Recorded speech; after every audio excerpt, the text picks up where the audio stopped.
নমস্কার বন্ধুরা, চলে এসেছি আজকে দুপুরের রান্না নিয়ে রেসিপি উইথ সুনিতা চ্যানেলে। চলুন আপনাদেরকে স্বাগত জানাই আমার ব্লকে। দেখুন আজকে কি দুপুরে রান্না হয়েছে।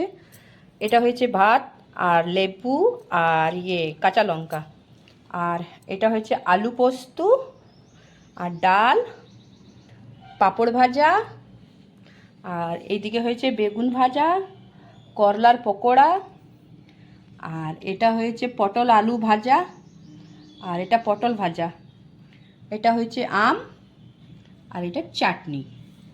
ব্যাস, দুপুরের আজকে এই মেনুগুলোই আছে। তাহলে আপনাদেরকে ধন্যবাদ জানাই। প্লিজ আমার চ্যানেলকে সাবস্ক্রাইব, কমেন্ট, লাইক করুন। তাহলে আজকের মতন এতই। Bye bye, tata.